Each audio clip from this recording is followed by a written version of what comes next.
Thank you for joining me today. Today we have an amazing guest, Mrs. Mutiah Ipaye-Macaulay. Thank you so much for joining me. Thank you for having me. Thank you, thank you, thank you. So I don't want to, I know you have an amazing story to share, and I, want to, in the interest of time, go ahead and get started. So, where would you like to start with sharing your story with us? All right. Wow. So it's quite vague. I'm trying to figure out. Well, let me give you a starting point then.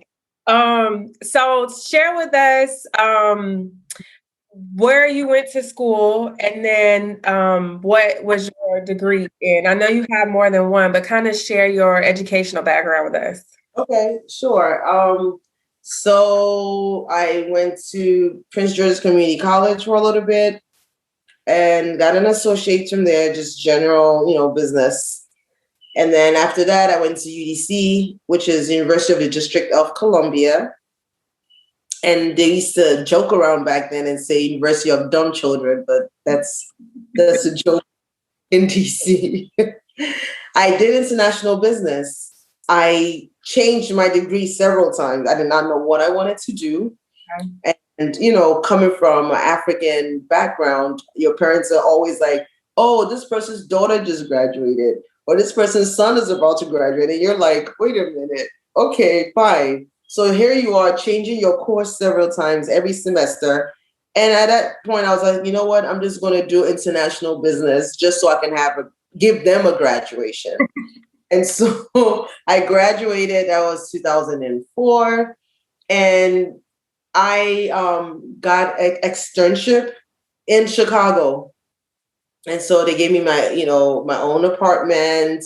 I was going to get stipend. I was excited. Of course, I've done like odd jobs in between college, but this was my first, I would say maybe corporate feel type of work. Mm-hmm. And it was for Abbott Lab, but I was just there as an executive assistant. But I used to help out with the manuscripts. And so a position opened up for CRA, and my damn manager was like, hey, Mutiah, there's a position that opened up for CRA, you should apply. I was like, apply? Here you are with international business degree. So I'm like, apply for what? I don't know anything about clinical research. He was like, you already helped us out with a manuscript, so what's the big deal? I was like, yeah, that's different. He's like, well, just apply. And at the time, I think I was earning maybe about $40,000 a year. That's that little struggling. And he's like, oh, we'll start you like 65. I was like, where's the application? Where do I sign? And so that's how I got into it. So I got on-job training, and that's how I started my career. Oh, wow. So you didn't have the typical struggle bus story. No, I did not. Wow. So that way, and on-job training, and my first therapeutical area was oncology. And at the time, I didn't realize the worth then as a baby CRA. But, fast forward years later, you're like, oh, wow, I'm hopeful for that experience because it made me more marketable. Right. So, yeah. Wow. So you like hit the jackpot then. I did not know it was a jackpot. Right. Wow, that's amazing. So once you got trained and you started monitoring there, kind of share with us your journey as a monitor. Like, did you go to CRO? Did you stay within working directly for the sponsor? Yeah, so like I said, I started with Abbott Lab, which is considered a pharma.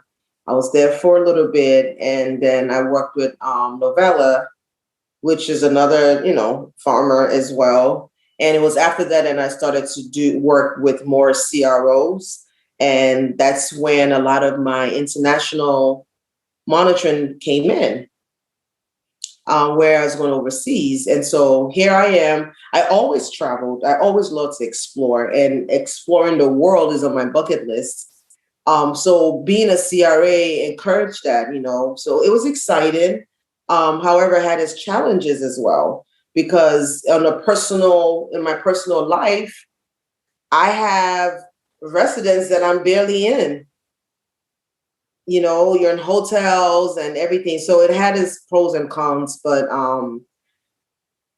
after a couple of years of doing a lot of monitoring, be it overseas or regionally, I kind of was like, wanted something else.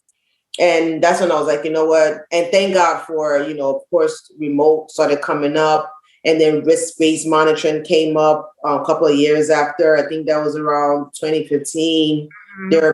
So I took upon myself and did the training. I just did it just because I was like, oh, it's something new. I didn't know the impact. But the impact came later, when I remember at some point when I was consulting with NIH, and it was around the holidays, and it was a very tedious study. And having the risk base, I put that to work. And I was like, okay. So, and it was appreciated, and it afforded us saving a lot of money during that time. So, yeah. Oh, wow. And just to back up to the international monitoring, because you kind of threw that out there and kept going. I find it interesting because you don't run into monitors that you typically stick to one country. You might do US and Canada, but the rules change per country. So typically you don't run into a monitor that does international monitoring. So talk a little bit more, or share a little bit more about that experience. And did you have to do extra training to kind of prepare for the rules changing, or did the company provide that? Was it like the typical weekly US based monitoring? Share a little bit more about that. Sure. So the first international monitoring that I had was actually in Costa Rica for an infection disease study. And it was in the rural area. So prior to going, we had loads of training to do. I had to get acquainted with their own rules and regulations, which differed from what we have here. All their ethical regulations, it was different. So it was a lot of training. But I think what will make you get through it is the excitement, like, oh my God, I'm about to do what I do, but not in the United States. It's going to be somewhere else. So I was really looking forward to, like, how is it going to be? Of course, my main question in my head was, how is the data going to be? But when we're told it's in a rural area, there's no electronics, nothing. I was like, okay, this is getting very interesting. So we had to go via horse and donkeys into where we stayed. It was in a rural area in a village, where when I tell you there's no electricity, there's none. We slept in camping beds, yes. And yeah. Wow. Yes. It was important for us that was a demographic that we're dealing with. So we had to be there. Right. Yeah. So that was my first experience. It was very interesting. Met, wonderful people, learned a lot, was able to apply my skill set. So that was very interesting. The next most, and I'll say maybe top of the list, most memorable and really the part of the highlight of my career was when I was picked as a project manager for the then CRO I was working for. So they were contracted by CDC and BARDA.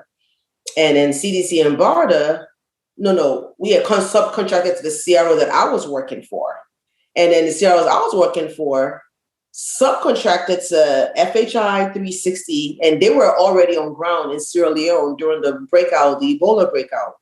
So the interesting thing about this was I was part of the protocol writers, everything from scratch, everything. We did everything, the protocol, the monitoring manual, everything. Yeah. So that was, being part of a team of such,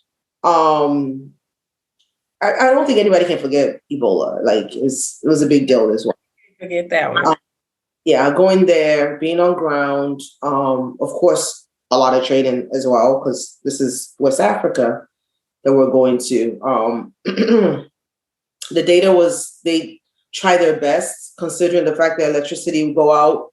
Sometimes you had to deal with that. It was a lot of stuff to deal with, really. And so I find I see that experience as a success, because against all odds, we still, came out successful, and it was a successful study. Wow. And so I was there for about a year and a half. Wow. And when you say a year and a half, meaning like the entire year and a half, or you like? No. You could go home you're allowed to, I can't remember, I think it was every 6 weeks. Okay. You can leave out, and, so sometimes I would come back and sometimes I would just stay. Okay. Yeah. And is it like that for every time when you work internationally? Do you have to? Well, no, it varies. It just depends on how some is not worth it. It's just, I'm here. Like when I had, in India, I wasn't willing to go through that, getting through the whole airport experience and everything and do it. I was not willing to do that again. So I just stayed. Some, of course, you kind of balance. I believe in work-life balance. So when I'm in these countries, yes, I'm there to work, but at the same time, I definitely make sure that I explore and kind of balance out my livelihood. That makes sense. Wow. I just think that's so amazing. It is, because when you think of monitoring, you don't think outside of your own country. Right. And then if you do, get a chance to get to another country, it's not like you have multiple opportunities to kind of just monitor wherever. Mm-hmm. So I think that's amazing to know that you can not only be a monitor, but because a lot of people think about the travel, right? But they don't really think about international travel other than like, maybe an investigator meeting or, Right. some type of meeting, but not monitoring. So, wow, that's amazing. Amazing. So, after you, did the international monitoring, you mentioned you were a project manager even for a little bit. And beyond that, you've like created protocols and study documents and stuff like that from scratch. So share with us like where your career kind of went, or it's still ongoing. It's still ongoing, absolutely. But so while I was in one of the CROs that I was working for, I believe, what company was that?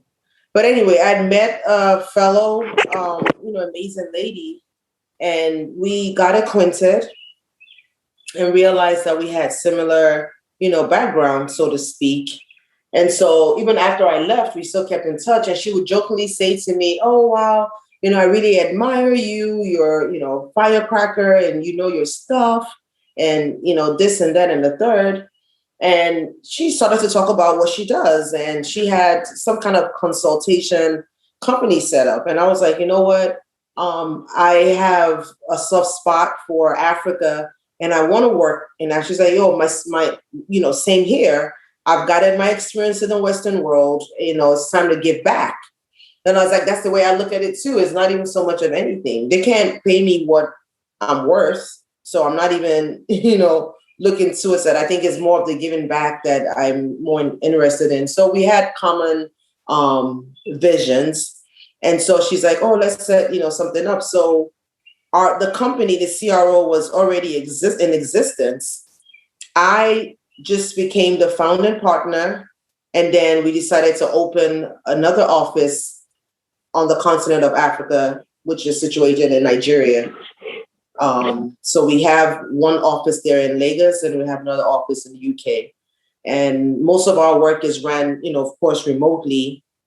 So we provide services like consultation, budgets, We do clinical and medical service equipments. We do capacity building, which is our biggest selling point, being on the continent of Africa and Nigeria, to be precise, is the capacity building, because there's a lot of trainings and a lot of things that you can, teach them that is not done, over there, prior to that you're, bringing to the table. So that was the biggest selling point for us over there.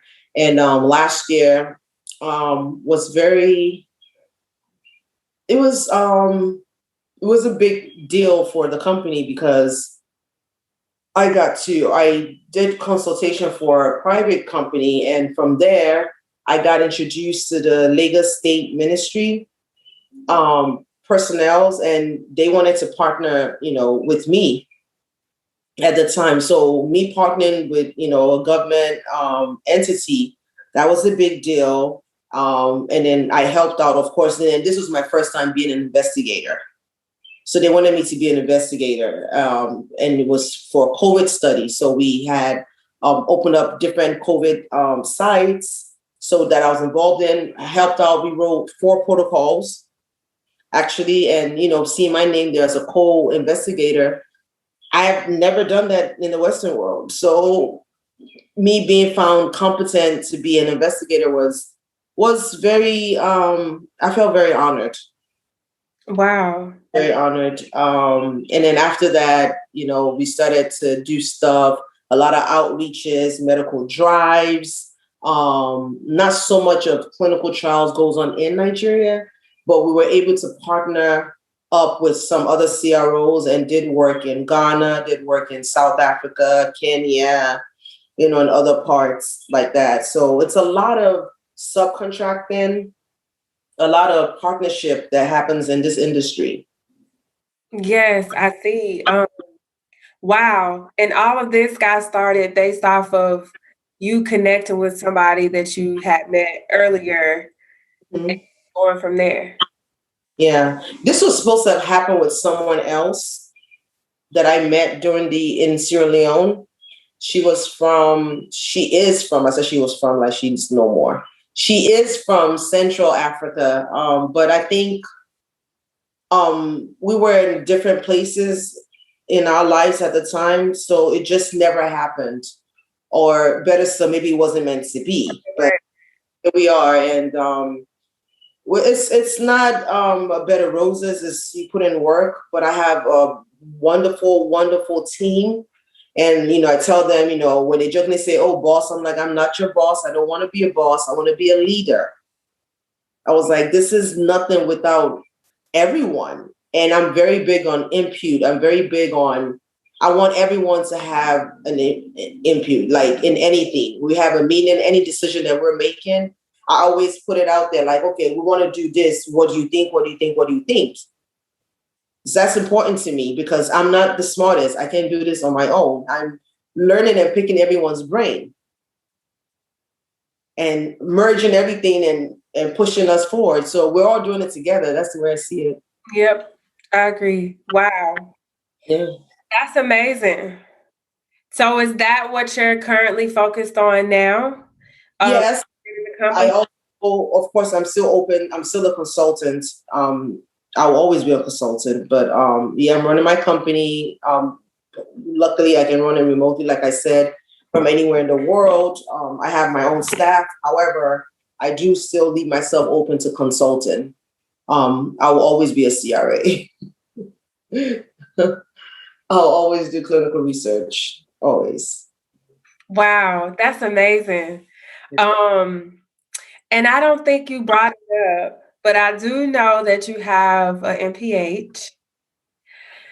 So, where along your career path did you get that? What made you do it? Because you already had, you were already in, right? So, what made you say, "Okay, I wanna get an MPH"? Yeah, well, I always would jokingly say before I die, I would like to have ABC behind my name.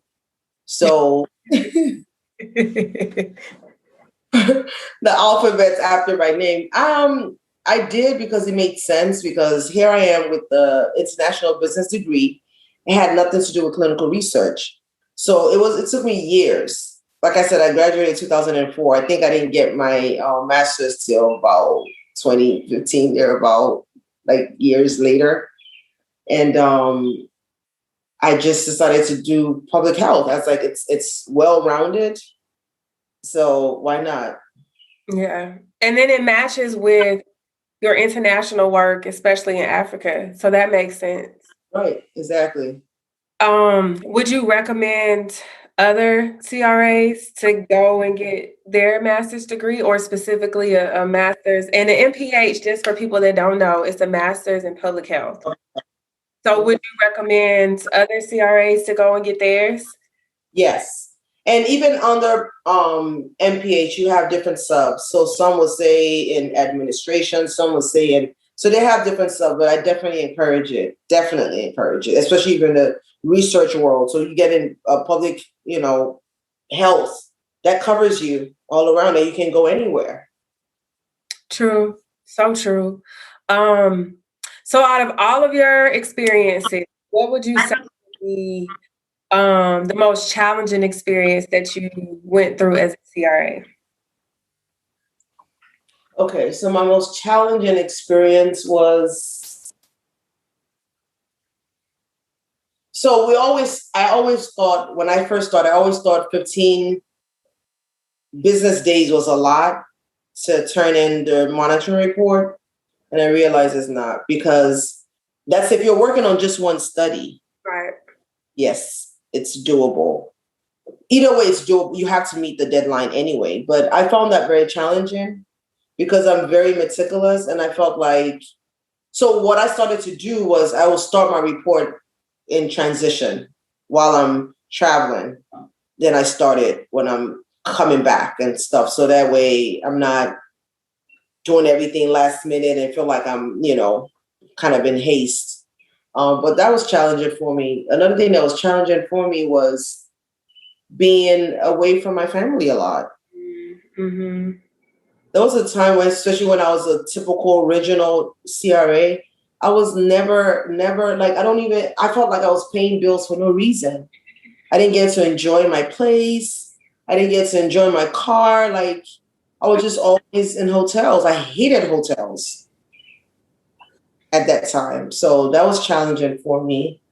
And another thing that was challenging, which is more personal, is the fact that I was away a lot. It affected, relationships as well. So even the opposite sex, or trying, who's gonna just wait around for you? You're not, you just seem like you're not available. Period. But the matter is you're not.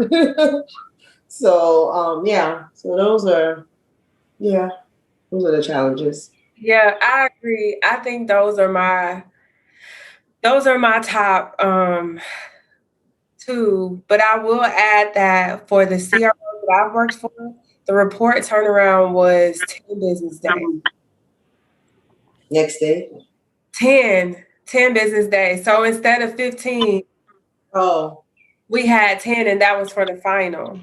So, the draft, they would say, is 5, and then the final would be 10. yeah. So that's why I always say 15. Well, no, we had 10 total. So, like, from the last day of your visit, Oh, okay, I see. 10 days from that was it. Oh, wow. Yes, That is crazy. it is. So that's like you said, if you only got one study, or, you only got a couple visits for the month, it's not a big deal. But if you going back to back visits, when are you ever supposed to write it, right? Mm-hmm. So I agree. I think those are my top 3 too. And then what would you say? Because I don't want people to, it's rough being a CRA, but it is a good thing, right? So what would you say would be your most memorable or best experience or part about being a CRA?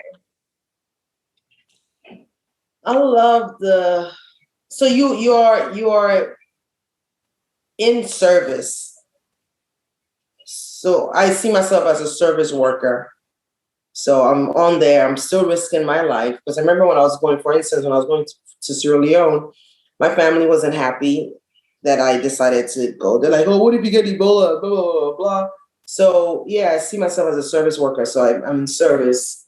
Another thing is I like the independence. I feel very strong. I like the reaction that I get when people say, "What do you do?" When we say clinical research, and they're like, "Oh, so you're interested." It's always another question that comes after, "What do you do?" And when your answer is clinical research, you have to understand that somebody's going to ask another question after that. "Oh, really?" So it's always that. Either some people that are not very knowledgeable about it, they're like, "Oh, so you work in the lab?" No. Just because it has the word research doesn't mean I'm just standing in a lab with a lab coat on. No. Yeah. So I break it down, and clinical research is very broad. We have data, we have protocol writing, we have quality assurance, we have clinical monitoring. Like, it's so many avenues and areas that you can go. Yep. And so I try to give them a little bit of schooling, and then it spikes their interest, and people are like, "Oh, wow, I would love that." Some people it's more of, "Oh yeah, wow, you travel all the time." So they think you're having fun because it's not fun. It's fun when you first start. But after a while, it's like, oh, I go to security at the airport. Like, oh, that is just, yes. Yep. Yep. I agree. And a lot of times, like you said, the people that think it's a lab, it's hard for them, which I get it, because I didn't know about clinical research until I knew, but it's hard for them to grasp what it is if it's not in a lab. You know what I mean? Right. And so this is what I say. I'm like, okay, so they're like, "So what do you do?" I'm like, "Well, my job or my duty is to ensure," and this is what I just always say, like, ensure that we adhere to the protocol. I'm like, there's a protocol for the study, so we need to make sure. And if you're not, I have to report it. So I tell them, like, I'm basically like the police of a study. I said, because principal investigator, they're all scared of you. Don't lie. It's the truth. When I go to Academia Institute, they don't want you to say anything bad about, they don't want none of that. So the police. So it's almost like a lot of brown nosing that goes on when you are, doing site visits, because they're like, "Oh, she's going to see that we're messing up," or our delegation log is not up to date, or just anything that you can. Yeah. That's funny. I've never heard anybody put it that way, but you're right. I guess we are. The police. That That is, police officer. if you lose out and not catch things, for instance, if you're doing like a PK study and you just miss like maybe the timestamp, it's supposed to be every 50. It's just certain things that you're responsible for, and they will hold you accountable, because you're supposed to be extremely meticulous and not you're supposed to be catching everything. Yeah. Not a joke. It's a serious task and responsibility. It is, which I think a lot of people tend to forget about, right? Like, if you make the wrong move, I'm not going to say if you did it unintentionally, because we all make mistakes, right? But intentionally, you could be fined, not just lose your job, but you could be fined and or go to jail. So it's very serious. Yeah. I agree. Well, now that's what I'm going to tell people. I know sometimes when people have a relationship, so to speak, like maybe with the research nurse or like the coordinators, they don't want to query things because they feel like, oh, that's going to make the site look bad. But it's not about the site, because at the end of the day, like I tell them, we are all working together. I'm not working for you. You're not, just because you're bringing the folders to me and the file cabinet and stuff doesn't mean that you work for me. We're all doing this together. Yep, I You agree. know? I try to stress the same thing, even though when you say it, like you said, they're still kind of scared. But I do try to stress that you're right. We're all a team because we're at the end of the day, we're not the FDA. So if we find it, we can fix it, we can work on it. If they found it, it's another story. Yes. And yeah, but my least favorite thing to do is auditing. Oh yeah. I would say my least favorite is regulatory. I hate going through regulatory binders, I just like, Really? yes, with a passion. You know what? Yeah. I don't like it. I It's really. those studies where it's like not just one or two authors, and it's been going on for years, and they got like volume 13. I hate it. You know what I like though? I like to visit a pharmacy. I don't know why. Why do you like to visit the pharmacy? I think that's my It number always seems like I'm on a mission. 2. I think pharmacy is The police kicks in like literally. Look, that is so look, expiration date. funny. That's funny. I think I would say pharmacy is number 2 on my don't like to do list. Um, unless it's like if it's a study with pills that I have to count, I would say that. If it's like IV medicine where you just got to make sure the bottle is empty, I'm okay with that. Okay, so it just depends on the indication. Yes, like the pills, I hate having you got to count them all, and You do. yeah. Then if it's all, And it's also times it's who you're working with. So, you know how sometimes you just have another CRA with you, or where you're working, like the site. It depends on the site. The site personnel that adds. So I think it's everything. It's everything. That's true. Because if you got a good site, Part two.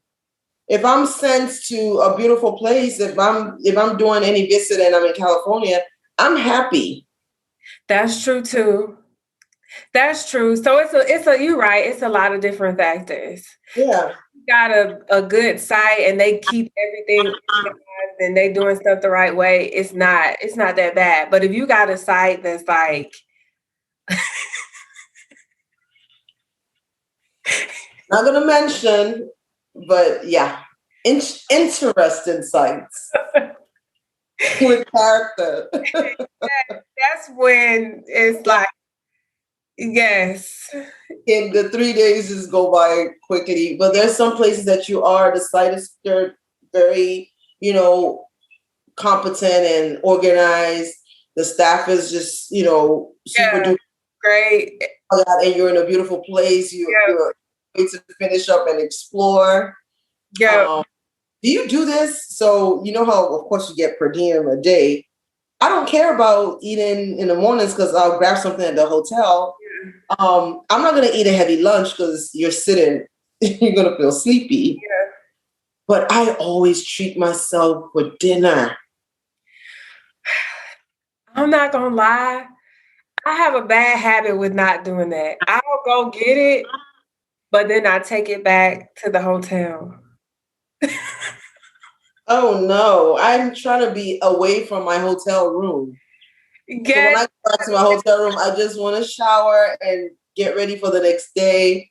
No. So if I have visit and it's Monday through, say, Wednesday or whatever, Monday through Thursday, if we're leaving on a Thursday, of course, during the day after the site visit most times or exit meeting, I would go out the night before I leave. I'm having wine. I am ODing on my per diem at that moment because I'm like, I can't keep it. It's use or lose. It just depends. But if it's the ones that, if it's of course, you get it or use and keep, of course, I'm going to not. Yeah. Yeah. Yeah. I do that too. But no, I need to, and I don't recommend people doing what I do because you get burned out. And like you said, you go from your site to your room. Right. So I don't recommend it. And I've been trying to get out of that habit of actually eating at the rest. For a minute, I only did room service. Oh, wow. Room service was my best friend.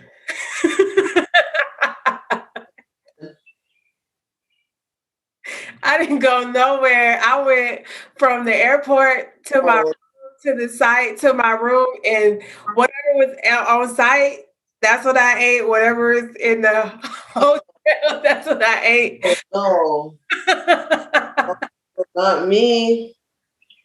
I try to explore as much as possible.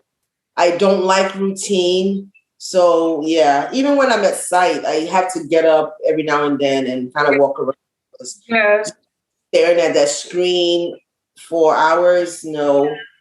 God forbid it's a PK study where you have to stare at two things, the screen and the source document, and you have to be very alert.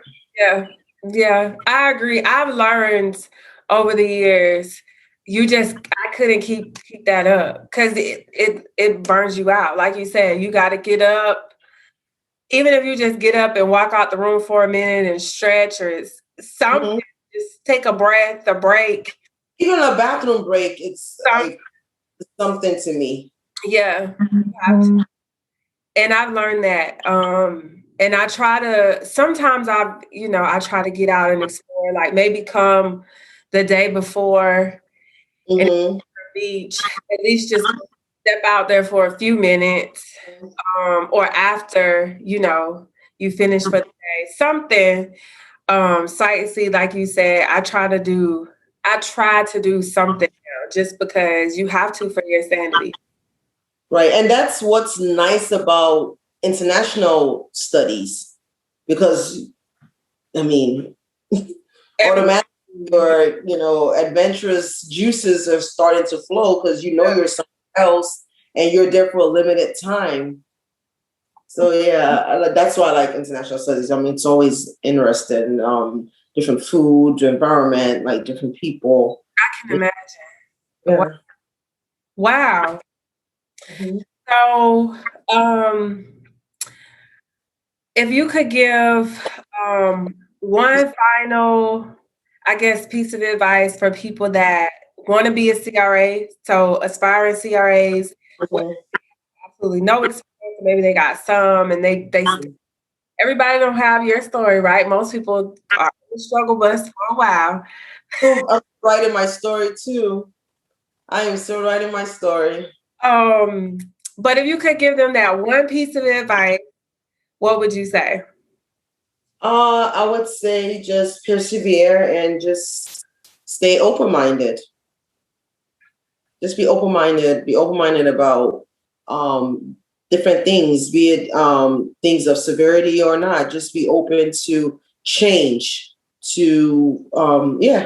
think that's the most. It's change, because things are changing. Yeah. How we do things even in the beginning as a baby CRA it differs from how it's done now. So yeah. I agree. Wow. Well, thank you so much, Mutiah, for joining us today. I really appreciate you sharing your story. I definitely learned a lot. I'm pretty sure everyone else did as well. So thank you so much. Thank you for having me. Thank you for your time, and you stay cool and safe. Thank you. You too.